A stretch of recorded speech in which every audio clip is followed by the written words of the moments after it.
the Board of Directors of AlexRenew. First item of business is approval of the agenda. Can we review that? Second? Second. All in favor? Aye. Public comment. Are there any members of the public here who wish to speak? Anyone online? The consent agenda or the minutes from the February 17th meeting. Everybody goes for a moment.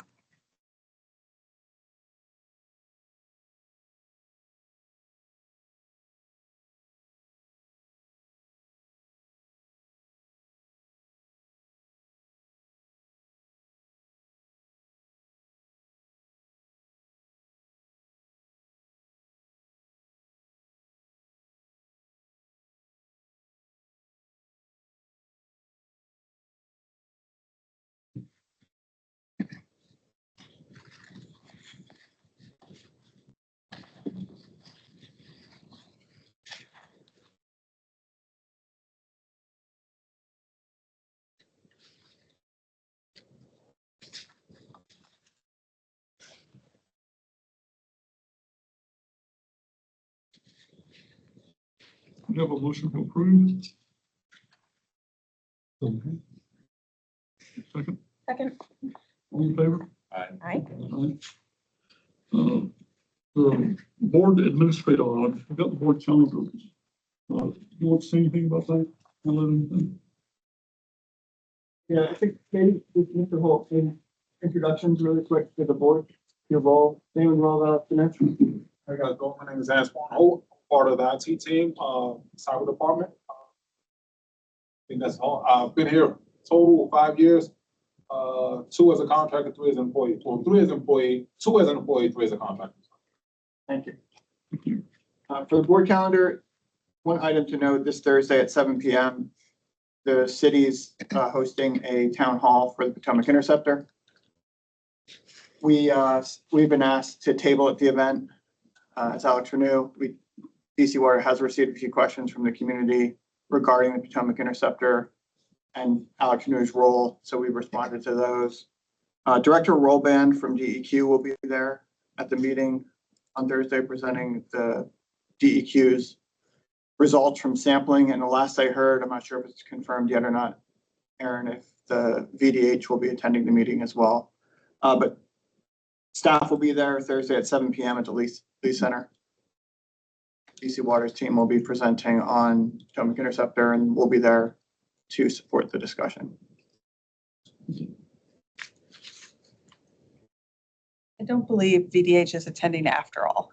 I think there's a little bit of back and forth, just representatives from the city's health department. Any other items on the calendar that you want to highlight? City manager breakfast is tomorrow morning. Staff will be attending that. And then Thursday morning, it will be the General Assembly breakfast put on by the Alex Chamber. Staff will be attending that as well. We intend to talk to Delegate Lopez and thank him for his introduction of the PFAS bill and close that conversation out and look forward to next year. We have any items from the Governance Committee? From the Finance Committee. Yeah, what we had a work session on the 27 budget, operating budget CIP, and the rate recommendation. And we had a mini meeting, which everybody here, West Virginia Hill, were in attendance. And what we recommend is the draft budget and rate recommendation be set for public hearing on May 16th and adopted on June 16th. Thank you. And we have a Governance Committee on April 13th here. Moving on to new business. Do we need a motion? Yeah, we need 2 motions, Mr. Bill. For Finance and Audit, one would be to recommend the fiscal year preliminary draft budget rate recommendation, which is included in tab 3. And then the second would be to review and approve the updates to the rate setting policy that came out of committee. To do those as 2 separate motions. I would add, my motion was to have added to that for public hearing on May 16th, adoption June 16th. We were not approving it or recommending that budget. We're just saying it's ready to enter the next stage in the process. I make a motion. Is there So moved. moved in second? All in favor? Aye. Then, did we need two motions? Just- I think we did two last year, yeah. Do one for the rate policy. So the second one is to review and approve the updates to the rate setting policy. Is there, Carl, anything you wish to add? Is it? No. Okay. The rate setting policy, just to mention, we are amending that to realign the winter quarter average to be January, February, March, as opposed to December, January, and February. And that for us to make that approval tonight or as part of the budget? Oh, we can do that. So our intent was to, once we get the policy approved tonight, then we can put it in the rates, rules, and regulations and make the change. And then the rates, rules, and regulations would carry forward through the budget approval process, along with the budget and rate recommendation. So it's all three go in the package. But to make the change to rates, rules, and regulations, we'd like to get the policy approved. So the motion would be to review, make a motion to approve updates to the rate setting policy as presented to us tonight. Second, So moved. Moved in second. all in favor? Aye. Aye. Okay, thank you. Now moving on to new business.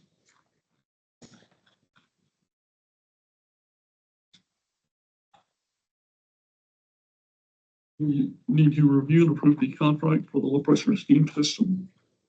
If you want to make any comments on this? Sure, Mr. Pylon, do you want to just walk through the high level overview of the memo, please? Sure. Good evening, board. So this is just a follow-up from last month's presentation on the local food system. And everybody has received their suits for that presentation. The memo was just as exciting. So before the board tonight is a memo to review and approve the award of contract 26-005 to American Combustion Industries. This is to award a contract to construct the project that we went through in detail last month. So the not to exceed value, which is not the CEO change order delegation authority is approximately $15.8 million with a construction value of 12.6. Quick reminder, the low pressure steam system project is a critical, serves a critical role here at AlexRenew. It ensures that we have building heat, assist in solid processing, specifically related to digester heating, scum collection, as well as aids in the cooling of our laboratory spaces in building G. It is a widespread system that is throughout our underground tunnels, the figure that we have in the memo, as well as throughout numerous buildings. The overall work includes replacement of a boiler, chemical heat equipment, pumps, about 2,600 linear feet of piping, and a significant amount of ancillary equipment and instrumentation as well. You'll see in the memo, there is a breakdown on the procurement process that we went through. So it's a two-step procurement. First step was an invitation to pre-qualify, followed by a shortlisting of respondents, and then an invitation to bid. So the overall count schedule for this was September with the IPQ, ITD in January. The overall cost was of the two bids that came in were well above the engineer's estimate, which was around $9 million. So we were about around $9 million. We came in at about 40% higher. These were submitted on a lump sum bid basis, so detailed breakdowns of the costs were not provided. However, looking at the overall complexity of the project, how far it's spread out, spans numerous underground tunnels, our galleries, buildings, and it's got a lot of constraints in terms of how the work is interconnected. In addition to it being pretty complex and specialized work, steam and mechanical work is really specific to certain types of subcontractors. Added in that we had 3 contractors initially qualified, only 2 submitted their bids. We did have an overall limited pool of bidders, which reduced competition that likely could have contributed overall to this variance in cost based on what was presented to us from our engineer. However, when you look at the costs that were submitted by the 2 contractors, they are in close proximity, which really suggests alignment in overall market conditions for this work. So total capital, as shown on the last page, is about $15.2 million. That's about the overall summary of the memo that's presented here.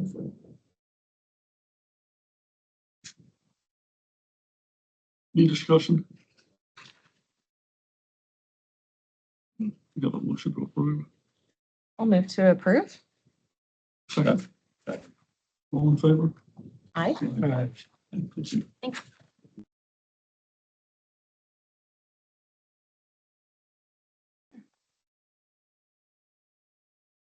Mr. Robertson's going to give a quick overview of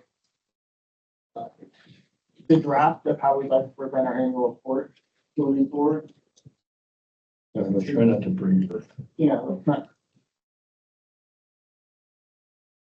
Again, how are people starting to consume information these days? It's nice to have the annual reports printed on the 6th floor. We still intend to do that, but we also wanted a better way to engage with the document online as opposed to a PDF that you have to open up and then download or read. And everybody reads like this now, scrolling through their phones, as opposed to trying to paste through a PDF. So we wanted to walk through the concept. This is the previous fiscal year annual report in digital form. Robert. And this also gives us a little bit more leeway because we can be ADA compliant with the website like this. So that's another benefit. I'm going to scroll through this really quick and just kind of give you a preview. There are a few, it is in draft form, so there are a few changes we're still waiting on, but we hope to have this ready by the end of the month. So kind of as you go here, you can see it's very dynamic.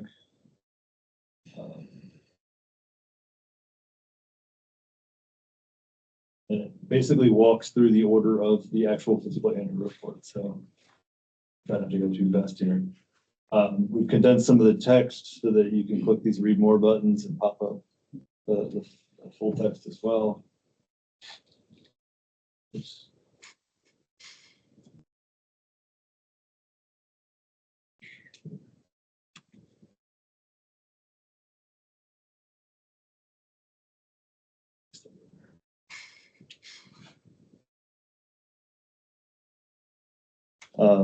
So anyways, as you continue on, you can see we have all the highlights from the regular annual report. We touch on each section that we typically do in the annual report. It's just much more dynamic, easy to read. There's some nice little options to click through that walk through our projects,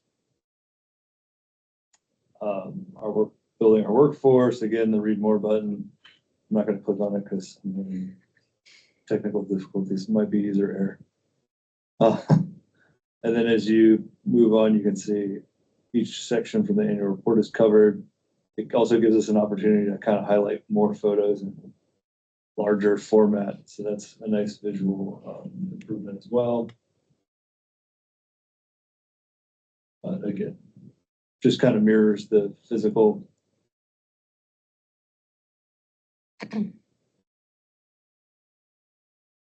annual report. Jump down to the financial section. There's also buttons here that you can click that pull up some more detail from the annual report itself, to the financial section. And that is sort of it. So all the text, most of the images are exactly the same as the annual report. It's just a lot more dynamic. So Kind this, of consolidated. so this is in addition to the PDF. Yeah, that's At the right. end there, you Yeah. could download the PDF. So there's still a Great. PDF version. We'll still have a physical version for the office as well. So That's great. on the 6th floor. But I think we might get more traction out of this from a digital standpoint than we would, PDF or a physical annual report. So it gives us some flexibility. Very good.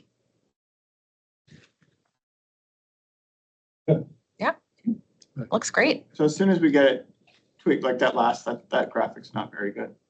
Yeah, that's one of our changes, actually. And I'm not, oh, there's the X. I'm not sure why the X didn't show up on the other. The X, Yeah, so when you click read more, The you X should be is able to close it important. out. okay, so, But again, we still have to keep QC it, so.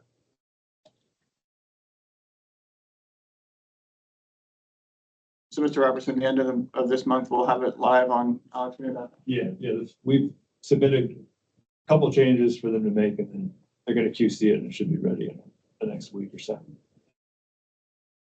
thank you. And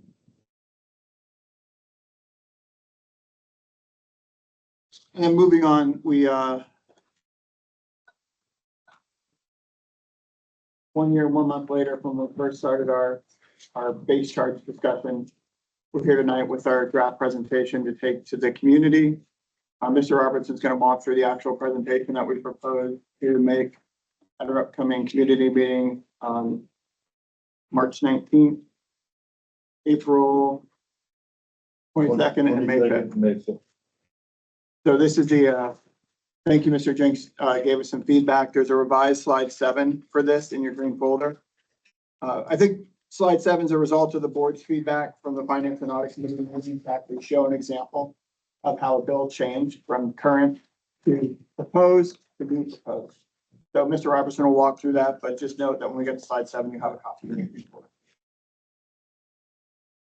As Mr. Carl said, we have several of these meetings scheduled. They're essentially part of our outreach for the base charge change. These ones are targeting commercial customers.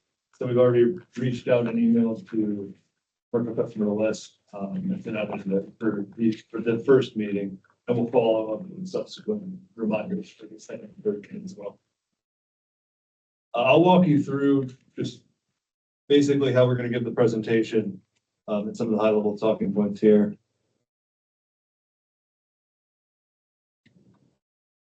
So I'll spare you the talking points on the AlexRenew overview slide, but we'll basically share the who we are and what we do. And we'll jump over here. So basically every customer receives a bill. The bill has 3 main charges: the wastewater treatment charge, which is calculated using how much water you use. That's provided by Virginia American Water. We have a city sewer fee that AlexRenew collects on behalf of the city, so that's obviously not coming to AlexRenew. And then what we're going to hone in on here is the base charge, and that is a fixed fee that covers things like pipes, pumps, and treatment systems. And Mr. Beal, you note that the previous bill and the current bill are well within $200 of each other. This is for a commercial customer. Yes, thank you. So on that previous slide, you might want to mention that this is like an example. And so like if you don't want someone to look at it and think that those slices of the pie are the same for, every person still in terms of the breakdown.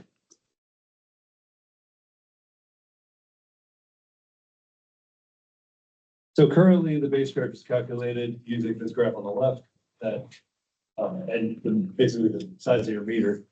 So the graph on the left indicates how you're charged based on the size of your meter. And the illustration on the right highlights essentially how there is some inconsistency with that practice. So you can see on the right side here that commercial customers can pay between $10 and $30 per 1,000 gallon of water, even though the typical residential customer pays $14. So the base charge change that we're implementing is going to help solve this issue. What we're proposing is basically starting July 1st, AlexRenew will change how its base charge is calculated. And instead of using your meter to calculate your base charge, we will use your monthly water consumption compared to that of a typical household. This change will help ensure that basically customers are billed for how much water they're using and not just the meter. The graph on the right here highlights how that will help level the playing field for all commercial customers. So they're essentially paying around that $14 mark per 1,000 gallons of water. On these two graphs. Yeah. You need to put some sort of label on the horizontal axis as to just what you're measuring there. Yeah, we can put it out. You think it's not clear there, we can put it off to the side. So, yeah, I guess go back one, Mr. Robinson. Mr. Bill, the horizontal axis is like 300 different accounts. Mhm. So we could just say, commercial account or commercial payments, something like that, per 1,000 gallons. Yeah. Does that work? Yes. Remember, this was a big, long graph before we had to just try to make it a little more user friendly. But yeah, we'll label the x-axis. So we might ask, why are we timing this now? In part, it's because now we have the technology and the software where we can properly calculate your volume accurately, quickly, and then be able to process it on your monthly bill. For single, sorry. Yeah, does it make sense, the red piece showing that people need to pay a little bit more and some people are gonna pay a little bit less, that get grayed out? Is that clear? Yeah, So if all single family residential customers and about 75% of commercial customers will see a decrease in their monthly bill because of this change. About 25% of commercial customers will see an increase, but that's only about 3% of all of our customers. So this slide shows some examples of how your base charge might change. If you look to the far left, we have a residential single family home using 3,500 gallons. That's what we will charge for all residential customers because that is the typical average residential customer. If you look at the example just to the right of the single family home, you see the small apartment building. So we'll run through that calculation. That's a simple one. I'm a communications person, and even I can do the math on this one. A small apartment building using about 35,000 gallons of water per month. You would compare that to the typical average use of a residential customer, which is 3,500 gallons. So how many times does 3,500 gallons go into 35,000 gallons? 10 times. That gives you your number of units. You would then multiply the number of units by your base charge per unit at $14.72, and you come up with your new base charge of $147.20. I'm sure I've asked this before. I'm sorry. Why is the base charge per unit different for the single family home? Because we're phasing it over. Okay. Remember, we gave the residential customers the benefit of having a 3% rate increase and phase them in all at once. We've now got to bring down the base charge per unit for the commercial class to bring it in. Got it. Be harmonious with the base charge per unit for residential. So then as you work your way to the right, you would use the same calculation and see how many, basically see how the building's average water would compare to that of a residential home.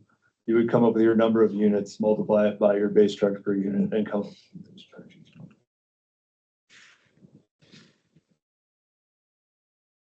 Here we're zooming in on an example of a customer with a 1-inch meter using 35,000 gallons per month. So similar to that small apartment example that we saw on the previous slide.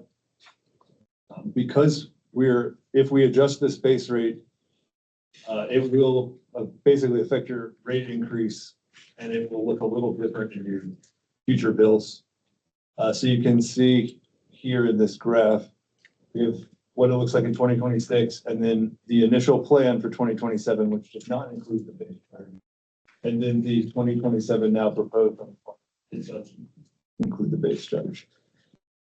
So you can see for this particular type of customer with a 1-inch meter using 35,000 gallons, that they would essentially save a little bit of money on their bill because of the base charge, and that shows up here in this right section. It went from 5.7% increase on the base charge to a 4.3% increase. So it's good news for small apartments, the 1-inch meter like this. They use that much. If they use that much. That makes sense, because I think we last time we had this, we had the 2 boxes and they blended like a Venn diagram. Mr. Hill didn't like it. Yeah. And he said, show an actual example. So now we have an example for a commercial unit and a example for residential that we have in the actual now public hearing presentation. I think it's important for the board to remember that when we did AlexRenew, we said that we'd apply the same percent increase on both the base charge and wastewater treatment charge.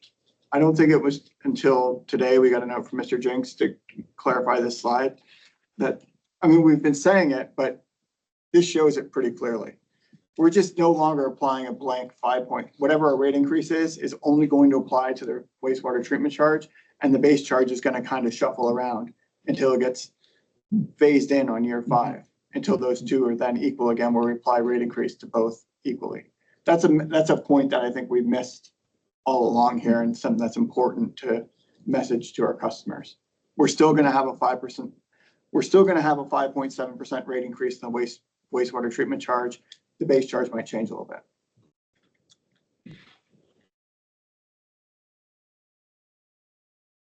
So the base charge will appear differently to different customer classes. We took a sample here and looked at how it would impact different sorts of businesses that have commercial accounts. You can see here on the right side in the black box, essentially what it's that 5.7% rate increase we would have had before the base charge change. And then the light blue is the impact of the base charge change basically on bills for starting July 1st, 2026. So for 2 examples you have at the top, medical facilities will likely see a significant decrease in their bill. And then for apartments and hotels, some will see a slight increase. Of course, it's dependent on their water use. These will vary depending on your water use as a customer, but just to give an idea of who it's impacted and how. Any questions on this?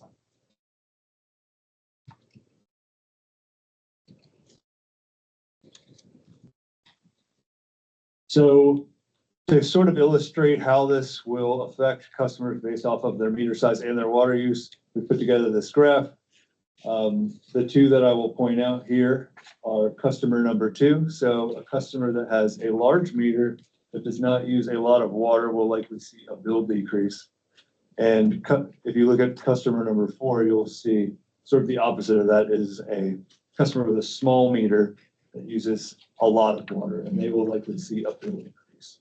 For the most part, the other groups will have a minimal impact because of the base charge. We've covered how we calculate our current base charge using a meter and also the new methodology for the base charge moving forward. But these are, you can see them side by side here. So the left is how we're calculating based on meter size, and the right is the new calculation based off of the volume of water that you use.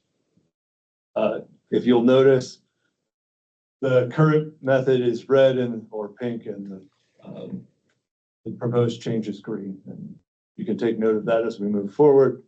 So because this will have a significant, It's mint. So because this will impact some of our customers and potentially raise their bill, we wanted to phase in this base charge change over time. So you can see how the calculation will evolve over the next 5 years.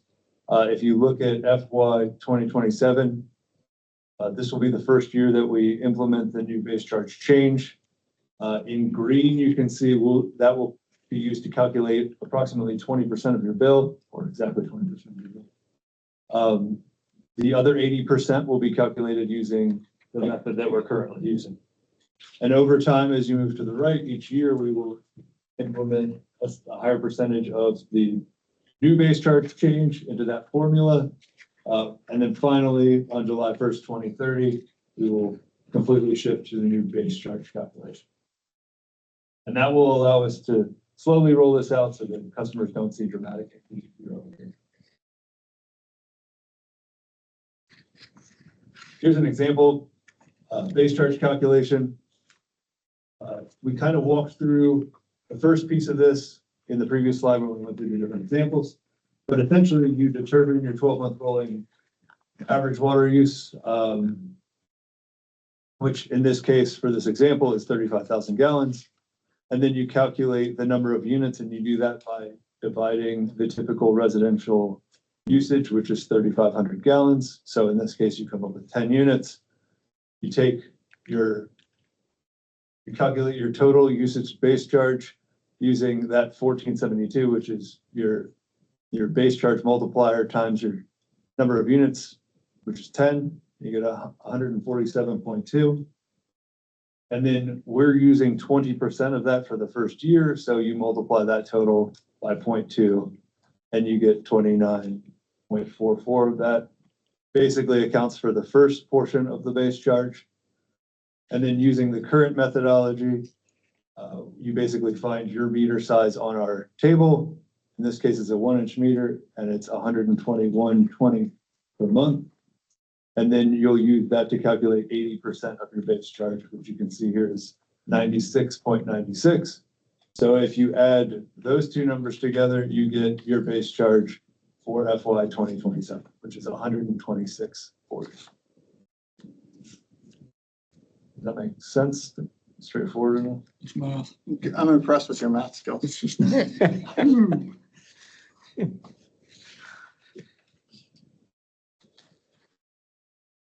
All right, so in addition to rolling this out over 5 years, we've also expanded our customer assistance program.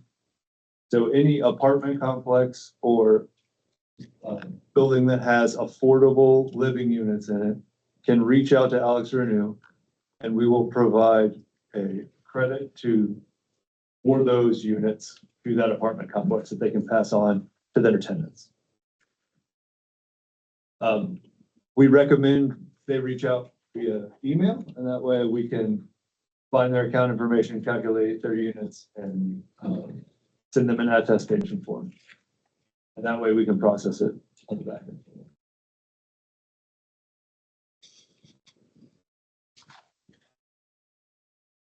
So most of the information that we just provided in this PowerPoint is available on alexrenew.com/base charge.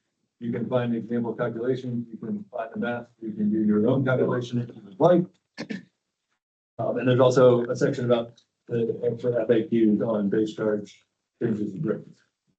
Additionally, we're holding 2 more of these virtual meetings, April 22nd and May 5th, and then our public hearing for our annual budget rate increase and base charge change on May 16th. If anybody has any questions about those, they can also contact our customer service team or email. Go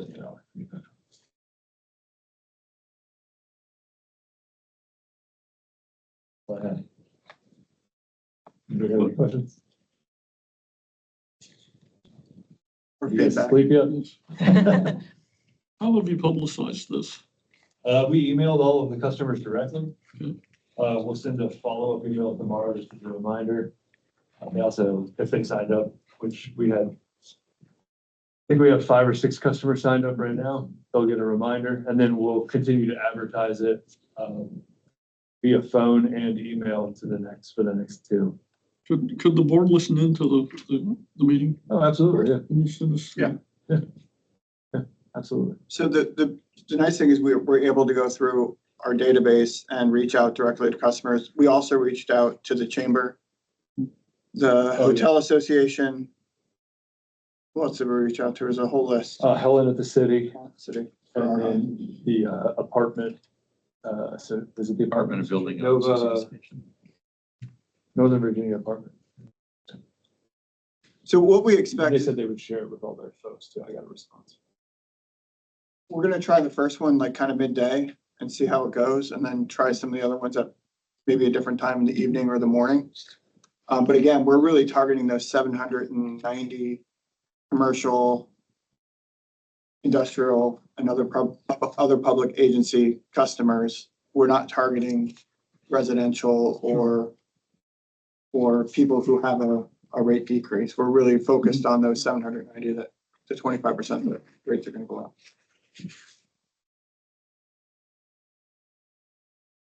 Anybody's welcome to attend. We'll send out the invite. Any other questions? Thank you. No problem. be interested to hear what the reaction is at the meetings. Let's see, I think we have the next one scheduled in the morning and then we can adjust the time. And the thought was that I think businesses would probably prefer to come there. You guys.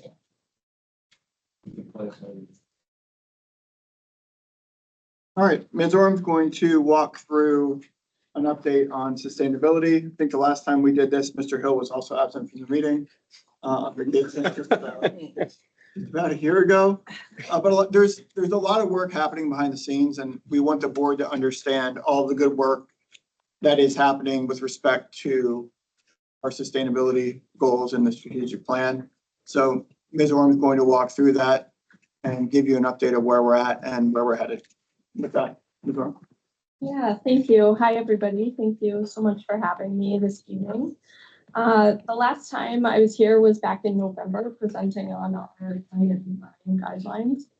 So I'm pleased to be back with you again, this time talking about our organizational sustainability plan and some upcoming sustainability initiatives. Okay, so just first by way of overview, the initiatives I'm going to talk about tonight sort of fall into three different buckets here. The first is incorporating sustainability into our capital improvement program. So that's really ensuring that sustainability is kind of baked into our projects from the start, particularly those larger investments. The second is developing our internal processes, policies, and standards around sustainability. So for example, our sustainable purchasing policy, our sustainable events guidance, et cetera. So those are the guidelines that really define sort of our everyday sustainability ethos. And then lastly is implementing our sustainability low-hanging fruit initiatives. So these are the more kind of small steps that contribute to the broader sustainability philosophy and get us incrementally closer to our goals. And I did want to talk just a little bit, share an anecdote around what low-hanging fruit looks like in sustainability. So when I first started here, which was about a year ago, I inherited a project. It was one of the first projects that I implemented, which was moving us away from single-use plastic cutlery to stainless steel cutlery throughout this building. We thought there's no need for us to be continually purchasing our plastic single-use cutlery. This is an easy swap that we can make. Probably going to be some growing pains for people who, might leave their used silverware in the sink, not loaded into the dishwasher. So we came up with a whole communications campaign around that. We came up with a plan for mitigating that. And it went pretty well at first. We made that swap and there were some grumbles and some people that were, excited to see that switch. But about a month in, all of our stainless steel started to disappear. Did you buy it for them or they bought it? We did not plan on our forks disappearing, but we had to adapt and come up with a new campaign. This was our fork amnesty. So we had these posters all throughout the building. We ended up running a week-long fork amnesty campaign. After investigating and kind of whispering in the hallways, trying to figure out what had happened, the natural inclination is to use your fork, chuck it into your Tupperware, bring your Tupperware home with you. So all of these forks had ended up at home with everyone. So we ran our amnesty campaign, asked people to please return the silverware that might have accidentally gone home with them. And that was surprisingly successful. We actually did get quite a lot of silverware back. Obviously, we were bribing them with candy and rewarding this bad behavior, but it worked. And I'm happy to report that for the most part, that hasn't been an issue subsequently. So, it brought a little humor to this initiative, but it also kind of taught us that even the small stuff, even the low-hanging fruit, can be really difficult to stand up. It requires strategy, consistency, collaboration, persistence, and then adapting when things might not go to plan. So that was just a good lesson learned. So, of course, our roadmap for sustainability is our sustainability strategic goal. So that is being good stewards of our resources to minimize our impact on the environment. So our three objectives within this framework are integrating sustainability into our infrastructure investments and operations, striving towards net carbon zero operations, and recover and beneficially reusing resources from our wastewater. So this presentation is really going to focus on the initiatives that we're pursuing within these objectives, trying to, push forward and achieve this environmental sustainability goal.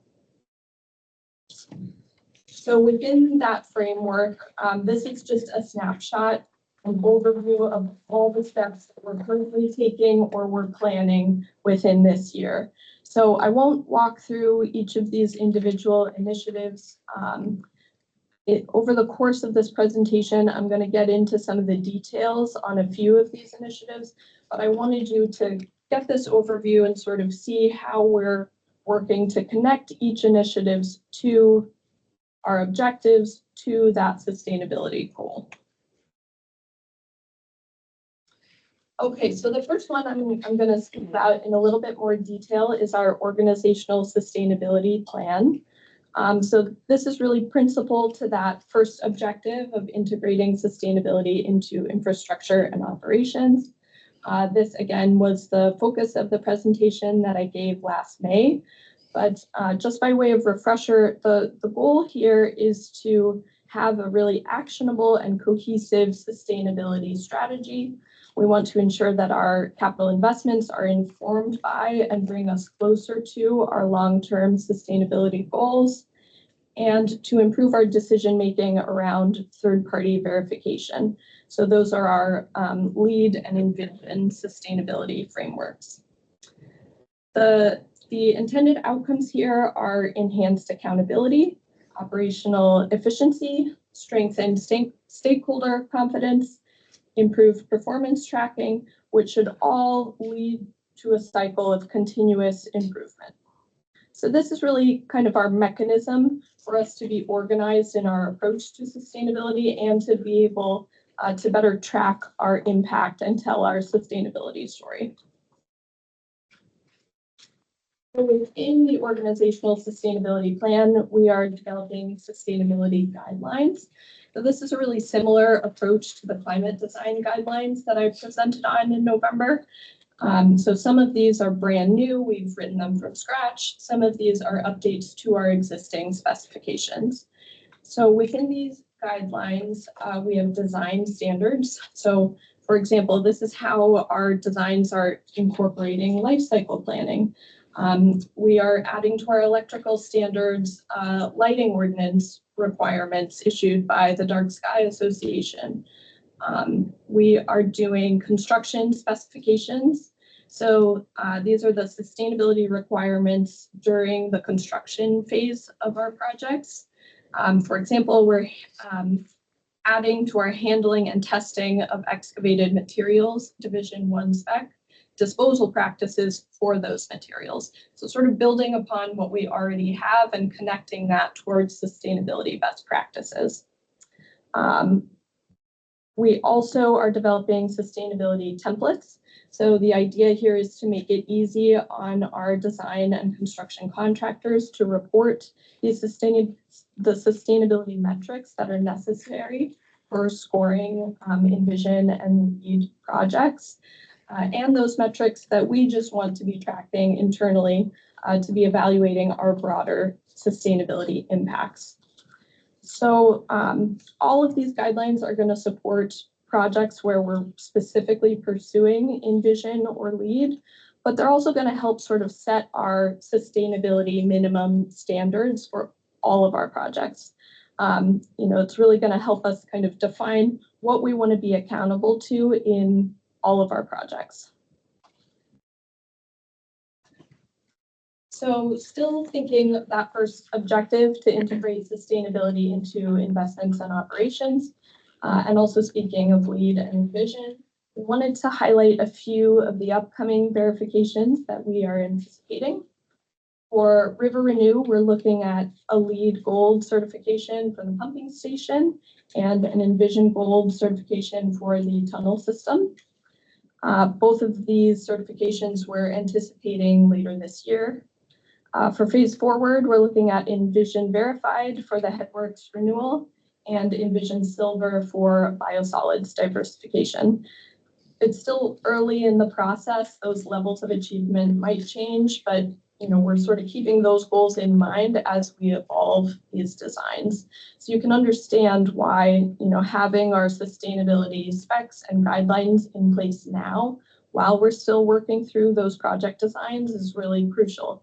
It's going to help us significantly with some of that early decision making, and it's going to prevent that last minute scramble of sort of sticking sustainability components on the design really last minute, or throwing together the documentation for the evaluation. We're going to just create a much more cohesive, coordinated approach. Okay, so now kind of shifting gears and moving on to our second objective of striving towards net carbon zero operations. Over the last few months, we've been conducting a solar feasibility study, understanding that there is appetite for that within the city's environmental action plan and within our own goals. We wanted to understand what our maximum capacity for solar is right now. So evaluating our total feasible solar real estate, understand what the financial and technical feasibility of those solar installations would be, and evaluate the total potential for emissions reduction. We also, though, wanted to develop a criteria matrix to, again, continue sort of guiding our decision-making around incorporating solar into future projects. So, obviously we have lots of plant upgrades ahead, and we wanted this to be useful, 5-10 years from now, instead of just being, a brief snapshot in time. So looking at the results from that assessment, the current solar panels that we have on this building and on building A represent just a very, very small amount of our overall energy portfolio at about 0.2% production. The opportunity in our current real estate would get us to about 4% total, which would offset about 680 tons of CO2 emissions annually, which is roughly the equivalent of 136 gas vehicles that we'd be taking off the road. So that's a small wedge, but there is a sustainability opportunity there, as well as potentially a resilience opportunity. Once we start looking at storage of that energy, that can kind of help get us through the periodic blips in our grid purchased energy. So overall, this is an important thing for us to kind of be continually tracking any possible steps we can be taking towards that net carbon zero goal. So that report is being finalized with some immediate recommendations and some more long-term considerations for solar as well. Can you go back a slide? Mm-hmm. I can't. Mizoram started here like a year into the Phase Forward program, already taken off. I can't tell you how hard it is to try and play catch up and figure out how to feed these into the projects while we're building, rebuilding half of the plant. But she mentioned there's some low hanging fruit on the plant with respect to solar. We're going to be rebuilding building C. That's a no brainer to put solar into that building as part of the program. Relatively small investment compared to the overall price of the job. Same with building F. We have to replace the roof on building F. So that roof, when that roof gets replaced, likely upgrade that with solar panels as well. The AlexRenew building that's going in also has solar panels across the roof that we haven't filled. It's designed to fill up the roof. It's going to come online without all of the solar panels installed. We have room to add there as well. So I think just having this like sort of roadmap of when we start, it's not like we're saying we're gonna go out and install solar on all these buildings, but as we start to rehab these facilities, this is what the potential we have. And this isn't getting crazy, like I'm half tempted to cover the secondaries because it would help with solar, it would help twofold. One, it would help algae growth, and two, it would give us a lot more, solar energy. So this is sort of the phase one of this roadmap of how we can plan over the next decade to implement solar at the facility. It's not gonna happen. We're not gonna go install all this solar tomorrow, Right. but we're certainly gonna plan it out, make sure we're being thoughtful of when and where we do it. Thank you for that. And the assessment also, explicitly said just that there isn't a recommendation to go do all of this right now, but to, as we are planning to, be implementing upgrades across the plant, where we might consider integrating solar as well. The only recommendation they had for right now was this soccer field seating canopy. Their position was that's one of the best areas that we have for solar real estate. And so if we were to do something tomorrow, it would be that space. So, that's sort of the next step on this study is look at some of the more technical details around that, decide if we want to pursue that right away, and otherwise be integrating solar as we continue upgrading areas throughout the plant.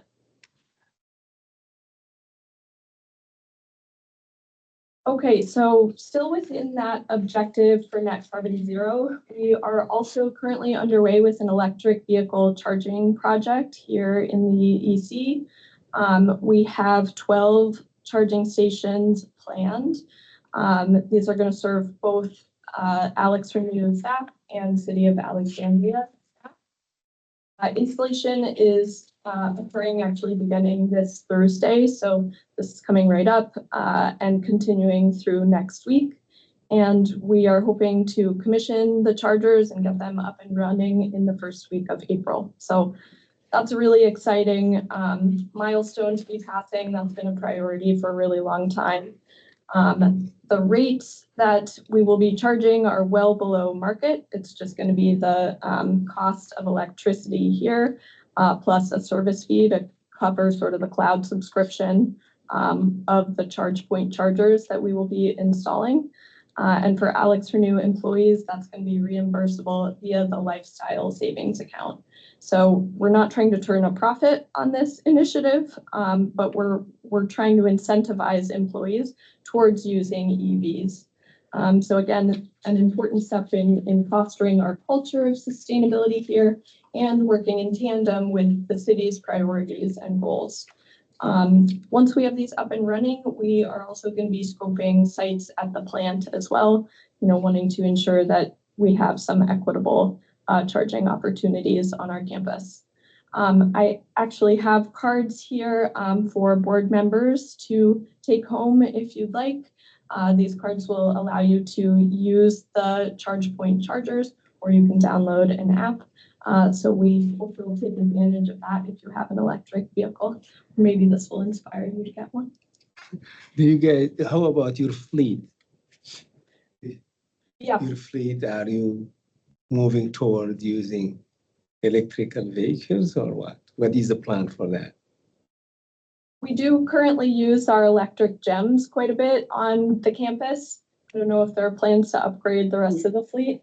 We bought 2 rounds of fleet vehicles, not all of them, but we started 3 years ago and then we're renewing them now. Not yet, not this round, but potentially next round.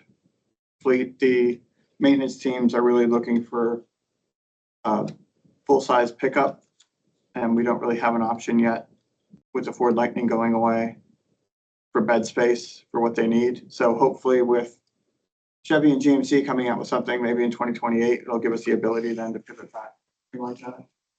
As we age out on the cars, we will replace those with, electric vehicles. So our cars are pretty much brand new. So as they age, they'll get replaced with EVs because we'll have the charging stations installed in the plant for that time. So this is step one. Step one is we've got to build it, and then two, we can then convert the car. It's tough though for the maintenance trucks. Big F-250s with welders on the back of them. We don't have an option at the moment. Thanks. Unless somebody has seen something I haven't. And if so, please email. It'd be awesome. All right. Okay, so we're now moving on to our objective for recovery and beneficial reuse. So as you may know, for a while now, our on-site reclaimed water system has had some operational difficulties. Plant staff have found the maintenance of the system to be overly burdensome. And for that reason, it just sort of became consistently deprioritized. So we have taken steps over the last year to understand those issues. And this year we are moving forward with addressing so that we can get that system back up and running. Primary changes include upgrading the chlorination system to better accommodate the low demand. The initial system was a little bit over-engineered, anticipating much greater demand than we actually have. And so this new system is going to better accommodate our needs at this point. And we are modernizing our pump components as well. So these changes are going to really significantly improve reliability of that system, but it has also been designed with future scaling in mind. So as we identify additional opportunities for reclaimed water use, we'll be prepared to meet that demand with this new system. And in that vein, we are also exploring reclaimed water use outside of our campus. So this project stemmed from interest expressed by ReWorld Alexandria, which uses quite a bit of water in their processes. It was great timing for us as we've been updating our existing system. So we are looking at the feasibility of a purple pipe from our campus to the ReWorld Alexandria facility, and potential pipeline alignments within the Eisenhower corridor there. We are also looking at other potential users within the Eisenhower corridor, both current and future. So potentially city parks, landscape irrigation opportunities, industrial facilities, residential uses, etc. So really exciting opportunity there to potentially really scale that system in a significant way. We kicked off this study about a month ago, so we will be working to first, just develop cost estimates and designs and determine if this is going to be a feasible opportunity to provide, what could be a pretty exciting additional service within our community. So lining up here are short-term and more long-term projects. This year, we are planning to complete our organizational sustainability plan, as I mentioned, and our sustainability guidance within that plan. EVs are going in later this week. We have multiple feasibility studies that we're running right now. In April, we will be debuting our first ever sustainability month. This is going to be in recognition of how sustainability touches so much of what we do here and so many of our roles. So we have a stream cleanup planned. We are developing a sustainability community of practice and resources for staff. We're looking at speakers and learning opportunities that we might leverage. We're similar to the approach we've taken the last few years with Safety Month, but promoting and championing that culture of sustainability here. Feeding into next year, we will be implementing recommendations from our current studies that are ongoing. We'll be looking at our GHG calculator and our approach to emissions, given many of the upcoming plant changes and likely a need to re-baseline our emissions. And we'll be scaling much of the work that we are doing now. And then working towards our planned sustainability third-party verifications for phase forward projects. We'll be looking to enhance our power monitoring capabilities and of course, continuously pursuing our biosolids diversification. So this is really just a glimpse at a very few of the very many initiatives that we're pursuing right now. But we wanted to give you an idea of sort of where we stand, where we're hoping to go. So I think that's it for me. Any questions from anybody? reclaimed water, is it rain harvested or your effluent from your Effluent. Plant effluent plant effluent? that goes through another round of UV. Now, but as Ms. Orr mentioned, we're gonna chlorinate to make it more reliable, and then the toilets won't smell like pond water in here. Not kidding. Really exciting. The study's just starting. Do you have any ideas on possible uses besides reworld? I know you mentioned several possibilities. Anything specific? Has anyone said they're interested in it? We haven't yet gone out into the community. I am anticipating there is going to be interest for city parks. I think irrigation, landscaping usage is going to be, a really positive potential opportunity for us. And again, in alignment with the city's environmental action plan. So really hoping that's a good opportunity. I think this always takes a little bit more socializing when we're talking about residential uses. But could be a really great opportunity for that as well. And if we're putting in this pipeline along that corridor, I would really hope to connect with any opportunity there that we can. Why that corridor? Is it a pilot, or why you targeted specifically that corridor? Because it really was based on the interest from ReWorld and their location, and the most direct route being right along Eisenhower there. And so we talked about sort of three different levels to this and how far out to expand. This zone right here is where we're looking right now. Now, potentially, if we're finding there is quite a lot of demand, quite a lot of users, those boundaries can shift a little bit. But this is what felt sort of most feasible in this first chunk that we're approaching. There has been interest from developers that are building in the corridor. When they go through their DSUP process, they coordinate with us. It's just we haven't had a driver yet to build it or pay for it. This is that driver that will get us our purple pipe corridor throughout the Eisenhower Valley. And that's the area that still remains to be developed. Large swath of Alexandria still remains to be developed. So we think that we'll get, once we build it, we make sure we got enough demand for ReWorld for the cooling towers, that we also build in capacity for future development in the area, thinking that it would be irrigation systems for green roofs or irrigation systems for planters that are around the new developments. I don't know if they're going to actually be reusing the water within the building, but initial steps would be to size it enough, for several developments as well.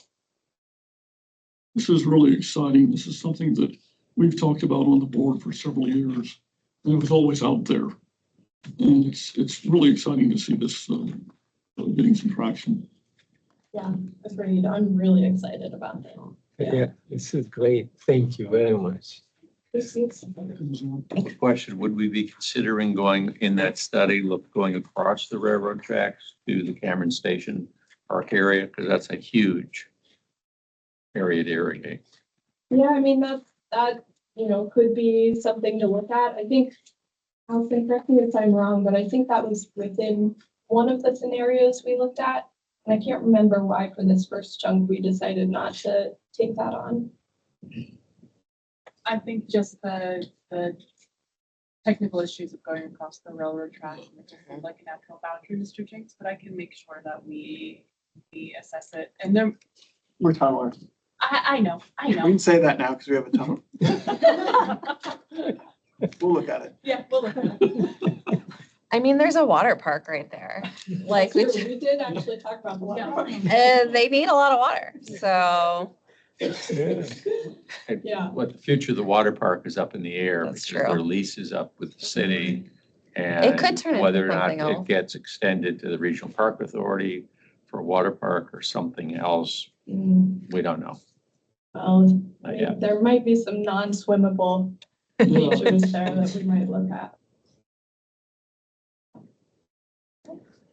Thank you. Thank you.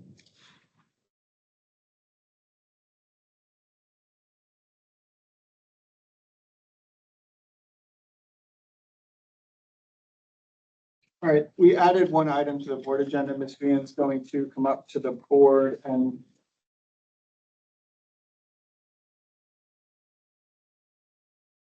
come up to the podium and present to the board on agendas in your green folder.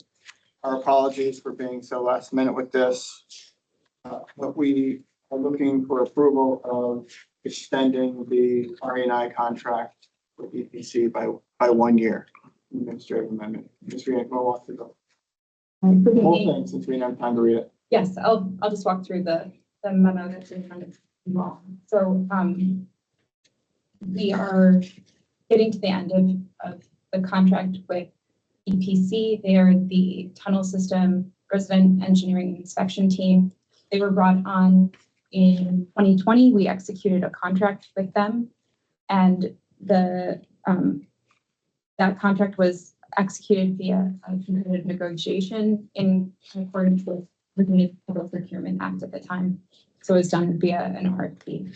And so we executed the contract in 2020. That contract, those services that EPC is providing are in line with similar services that we talked through with the CM contract. Their resident engineering inspection, they're serving as our day-to-day owner representative in the construction of AlexRenew. So they're overlooking kind of all the different day-to-day aspects of construction and ensuring that contract requirements are met, including quality, safety, scope, and function. So in the memo, it lists out some of the high-level scope elements of that contract. They facilitate project meetings. They review the contractor's schedule for contract compliance.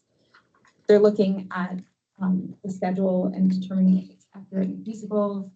They're helping supporting any change requests by analyzing and reviewing them. They're also looking at the monthly payment applications that come in from the design build team and reviewing them and making the recommendation for payment.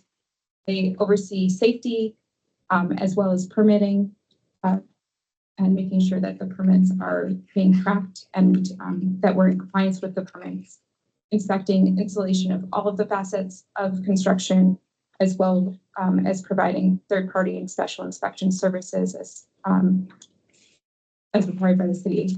And then they also will be really supporting the project closeout phase, managing the contractors, development of record drawings and construction documents, as well as supporting us with overseeing testing, startup commissioning, and trainings, and then supporting as we close out this construction contract. So very crucial contract that really supports us in kind of on the owner side and making sure that the contract is, or that the construction is going in accordance with the contract.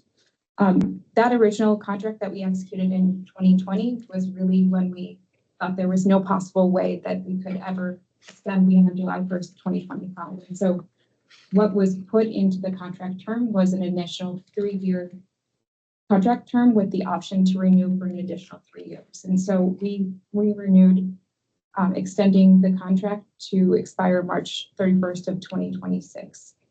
And then the AlexRenew project statutory deadline has since been extended to July 1st, 2026. And we really need to extend the contract to support these services as we move forward. We had been proceeding down the path, I think, that Virginia Code we recognize, and that's why we're bringing this to the board today, that there's a cleaner approach based on Virginia Code that we can extend the services of this contract, assuming that the work is still ongoing. That was originally started, and that's the case. The construction project continues to progress, and these services are needed to support construction. And so Virginia Code 2.24309B authorizes a public body to extend the term of an existing contract to allow completion of the work that was undertaken but not completed.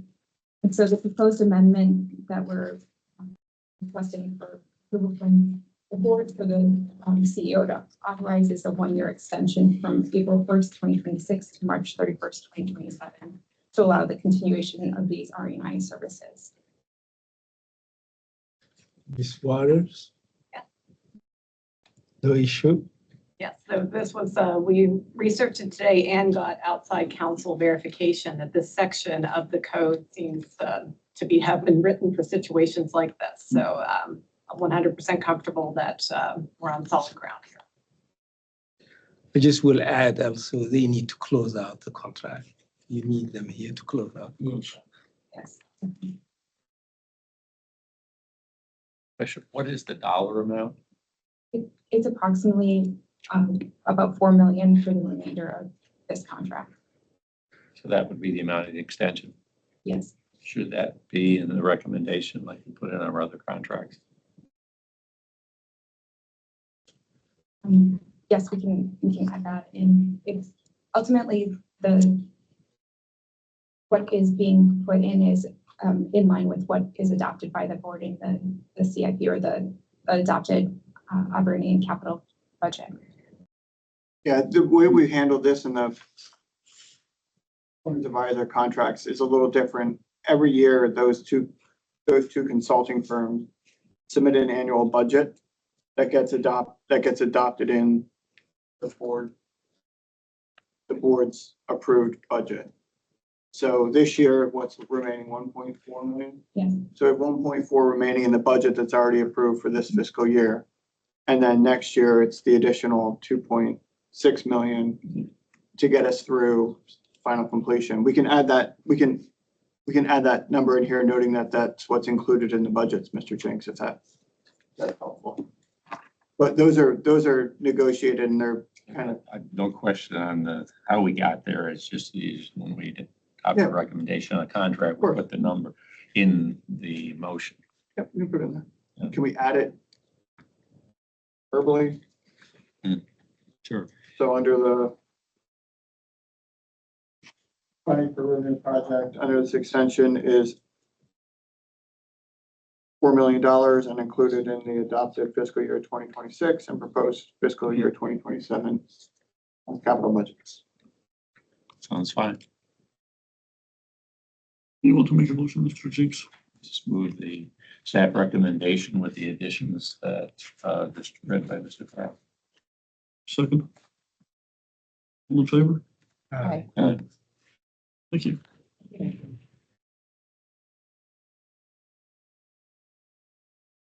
Nobody said Happy St. Patrick's Day. Happy St. Patrick's Day. Happy St. Patrick's Day. I said it while I was eating. Where's the So green? there are plans here for Aaron, Bill, board members, grab these and enjoy them at home. They get really cute at night because they put their ears down when they go to sleep, when it gets dark out. So there's a Dallas for all of you to take home. Pick your. Where's the green beer?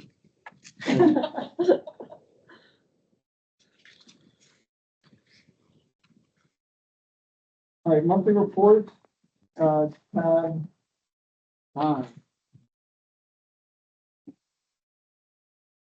Just want to highlight, because we did get a question on page 2 under additional capital projects. We do have a request for information out there to expand our ERP system. It's really related to supporting our financial, procurement, and accounting teams here at AlexRenew. Long and short of it is Microsoft Great Plains is no longer going to be available starting in the end of 2029. And we need to start planning a pivot away from Great Plains because soon after that, they're going to stop security patching and endpoint listening do not like or move do not have computers. They reset every 25 minutes. So we are out on a request for information. We're also meeting with other utilities. Mr. Jinks, thank you for the advice to meet with the city. We will reach out. We've also met with Loudon Water as well as Prince William Water regarding their recent experience with new financial systems. And this is solely focused on finance, accounting, and procurement. Moving ahead to page 4. Let's turn it over to Ms. Waters to give a update on the General Assembly session, which He says that with a smile. I'm happy they adjourn. They'll be back on April 22nd to consider amendments from the governor, and then the budget will begin on the 23rd of April. So we had, I don't have a final tally of how many bills came out of the General Assembly this session, but typically it's 900 to 1,000 in a regular session. And we made it through with only 8 impacting AlexRenew, so that's pretty good. I'm sure the city and Fairfax County didn't fare quite as well, given that they're just the bigger entities in the code. We have 3 that are labor employment related. We have not, we've not advocated for or against that. We take a position on these. We have been tracking them and they've passed. So the first is collective bargaining. That's passed on as a conference report on the 14th. So that's gone to the governor. We don't know what she'll do with that, but as written right now, it does apply to AlexRenew. We have 2 examples, Fairfax County and Alexandria, who under the current framework, its localities can choose to opt in and pass an ordinance to allow collective bargaining. And in the absence of that, it's prohibited. What this legislation would do, if signed into law, would expand that to all state, local, county, and political subdivision. So it would extend to AlexRenew. So to the extent that this does pass as is, or in a way that would impact AlexRenew, will be prepared. It has a start date, effective date currently listed as July 1, 2028. So we can learn from local examples how to get ready for it. We'll have, this is not my area of expertise, but we will have those that are very experienced in this giving advice, and I'm sure briefing board at some point. Carl, would you like to add anything? Just localities have the choice whether to opt in or opt out. So we still have it. So we would have that. No, taking away that. No, they've taken it away. So it's an automatic all in. Yeah. So it is a transition from right to work to collective bargaining for all public employees in the state of Virginia. What did they do about the Commonwealth employees? Same. Same? Yeah. That's surprising. Yeah. So there's a lot of advocacy still on the collective bargaining bill, particularly with VACO and other organizations like that. So we'll keep you posted.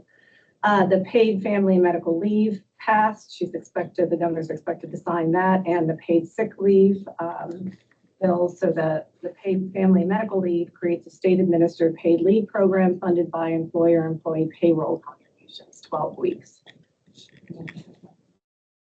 We already have 12 weeks for staff, so we don't see this as a significant impact. And the next one mandates paid sick leave for Virginia.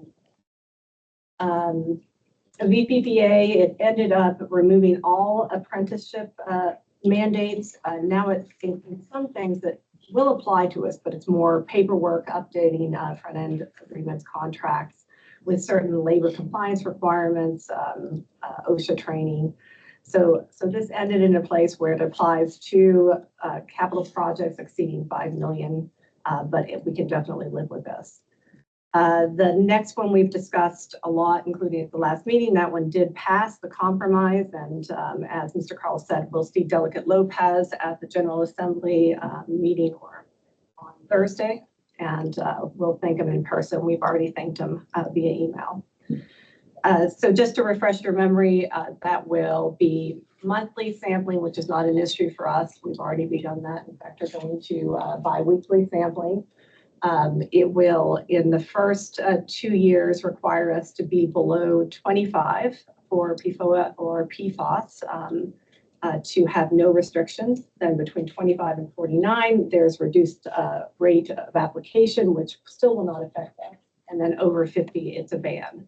Then in 2029, I get the dates right there. 2029 is when it shifts to a application rate that would impact us if we were above that 25 mark. Any questions on that? Okay, then the next one we've talked about a lot, it's the PFAS industrial monitoring. We're looking at our significant industrial users. We think this will have very limited impact on us. And the next one doesn't apply to us at all, but we've been tracking as part of our overall PFAS agenda. And we're happy to report that there was a product restriction or ban on cosmetic products that did pass and has gone to the governor. We did get a hard time for not supporting that more. Oh, that's right. Locally, That's right. from the- Potomac River yeah. Keeper. Yeah, We do support it, we do. Yeah. but we can't be everywhere. Yeah. So I think that in our messagings, we've talked about source control, so maybe not particular to this bill, but we can. The next three, those don't apply to us, no direct impact. They all passed affordability measures, disconnections. Just keeping an eye on those for overall movement towards affordable rates. The two FOIA bills that passed, one is just a requirement regarding posting the agenda for the board meeting. So it's a more of an administrative requirement on our end. I don't think you'll really see a difference. And the other one is for FOIA document requests that account numbers are now considered non-FOIAble. So we'll make sure that if that is signed into law, that we update our FOIA SOPs and our responses to make sure that we're not disclosing account numbers.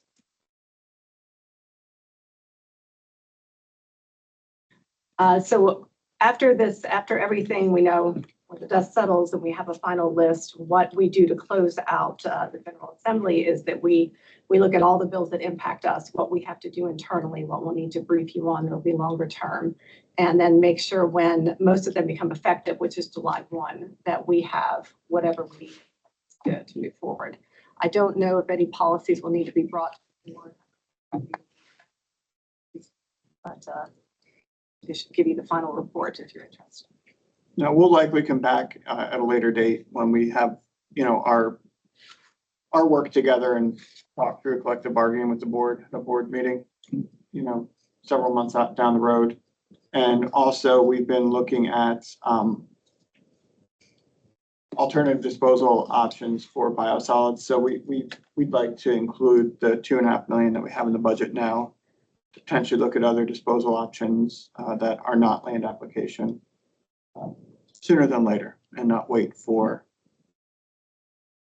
our pellets and biosolids, so our pellets and our solids dryer to coordinate with Real World. So that's something that we think we'll leave the budget where it lands with the $2.5 million. More on that later too, but we've got a few facilities that we need to go take a look at. Well, should we label the budget as such, the $2.5 million as such, rather than Yes, the generic? agreed. Question on collective bargaining, did they change what is subject to collective bargaining? There was a list, basically, that said when it applied only in localities, that you could decide it was wages and benefits only. You could, like the city, it does not apply to the city's collective bargaining ordinance, does not apply to grievance process, because that's, the city wanted to keep that separate. Yeah, I will get a full answer to that question, but I believe it is very broad as to what it applies to, including benefits and grievances. Correct. Be a board established to hear grievances. There'll be on required arbitration if there are disputes. There's a different process involved.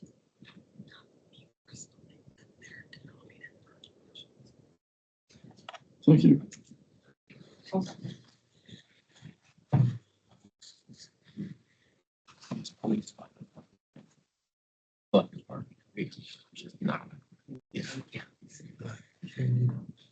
Send you a memo.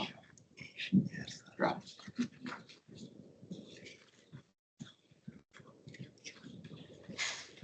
All right, Mr. Robertson, do you want to, actually, Mr. From Cooper, any updates on the budget? Any highlights? No work since the last presentation to the finance and audit.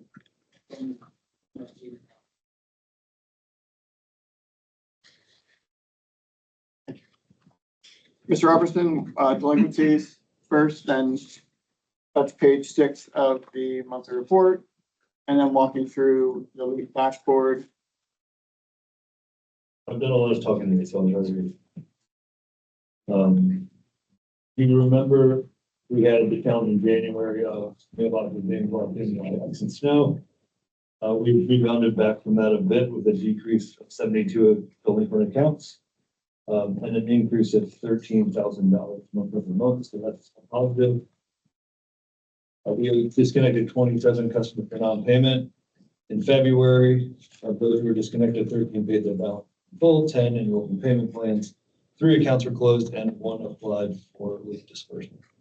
I will point out, if you jump down to customer service and community engagement, 5.3, we had quite a few STEM events in February, so we're starting to sort of be victims of our own success here. We had quite a few requests, and a lot of that should be attributed to Bethany. She's been a great addition to the team. But we had 2 different family STEM nights at Ferdinand Day Elementary. We participated as judges in the Virginia Tech STEM Discovery Fair. And then we also attended the Northern Virginia Regional Science and Engineering Fair. We also have 2 STEM activities this month. So we've seen quite a bit of action. Usually we don't see that level of STEM engagement until around April. So that's exciting. If you jump over to the LEAP dashboard, it's sort of a normal month for LEAP. We had 9 customers assisted, $6,000 dispersed. I don't have a leaf dashboard. To the back. I don't have a leaf in here. Thank you. Very important. Thank you. It's wet. I don't know here. It's called being out in the rain. Okay.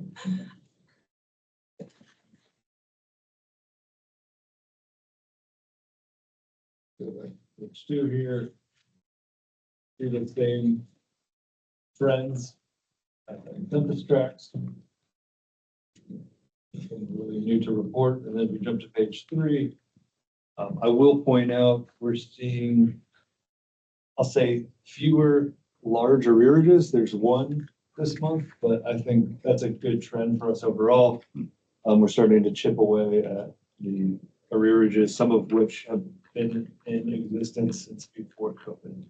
So we're starting to kind of knock those down. I think that's a positive trend. It's a slow roll, but positive trend overall.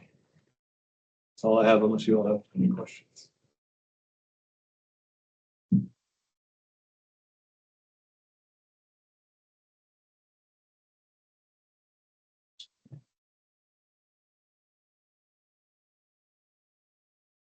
All right, Riverview dashboard.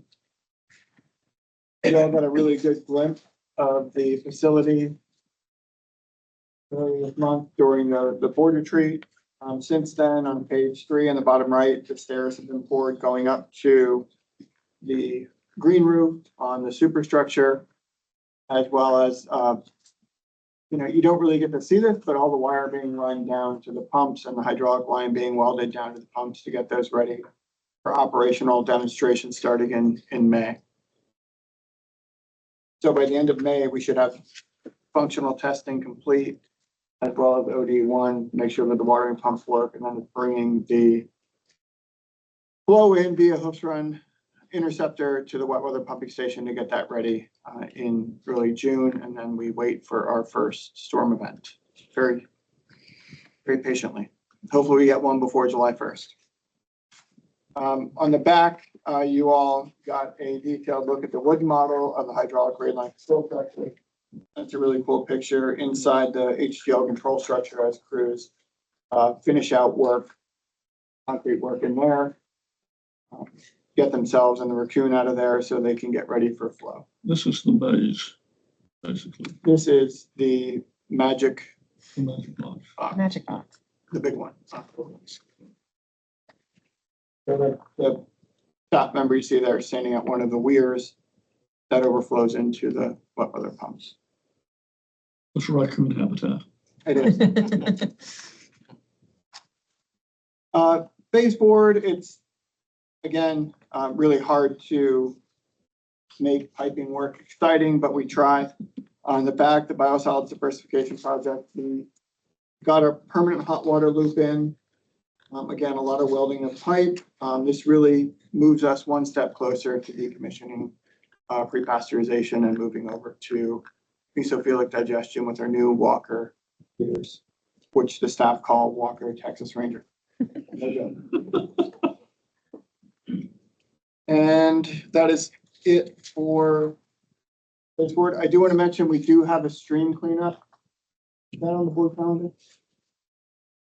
On April 2nd. If the board is interested, I will send out a separate note to you all and ask if you want to volunteer. But as you may remember, we adopted Cameron Run and Hoofs Run. April 2nd, right? I think it is. We adopted Cameron Run and Hoofs Run. We will be doing a staff will be doing a stream send out in April. Is this all day, afternoon? What? You know, It's usually, we did it in shifts last time, so it's a couple hours for. Did I get the date right? Yeah. So that's April 2nd, 9 to 1, and you can sign up for whatever shift you'd like. Just looking ahead, next month's board meeting, we have a continuing education with the Chesapeake Bay Commission's, Executive Director, and Achilles coming in to present. We're gonna do that right up front in the meeting and give her an hour so she can get back to Maryland. So she's not here for the entire board meeting. In addition to that, we're gonna be providing an update on walking through the RiverNew service agreement. I mentioned that because we definitely will need a board motion to approve the RiverNew service agreement for that first year. That includes assistance with operations, maintenance, and then on the back end of that, warranty inspection. You know, rough order magnitude around $7 million is where we're at right now with all of that work. That is well. We never set a CO delegated authority for RiverNew when we redid the delegation of authority. So we'll need to bring that to the board for approval. We'll do a presentation next month like we always do. Mr. Payne and team will walk through the overall details of the scope. And the following month, we'll bring a memo that's a change order to the RiverNew contract that the board will have to approve. And that will get us through the next year.